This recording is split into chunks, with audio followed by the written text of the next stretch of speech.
Operationalizing technology such as drones and AI solutions offers a path to condition-based maintenance for utilities in order to face some of the toughest challenges they face today. Some of the major challenges utilities face today are both internal and external. So there is an aging workforce and aging infrastructure that needs to be mitigated on top of budget and resource constraints.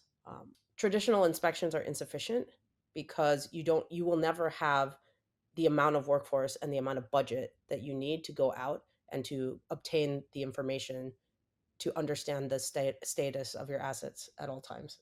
So helicopter inspections are very expensive and actually also dangerous. Utilities honestly have their backs against the wall because they can't hire more headcount to tackle the increasing scope they have. They are turning towards technology to take care of some of the mundane tasks and more arduous and dangerous tasks that you don't need to send a person to do in order to get more information and better information to make objective decisions.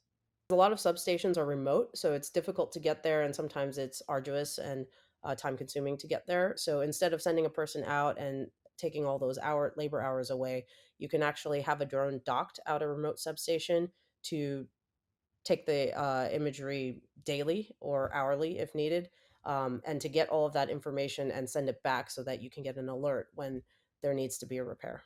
We like to say that our drones are very smart because there's AI on board the drones, and particularly in a substation use case, they're very valuable because they have obstacle avoidance. So the drone knows what it's looking at, it knows when it sees it's going to run into something, and it'll make sure to slow down and go up or around it. A lot of utilities are turning towards IoT sensors in order to monitor their equipment to get to a state of condition-based maintenance. Drone solutions are really exciting because you have an aerial sensor that is mobile that can be used for multiple assets.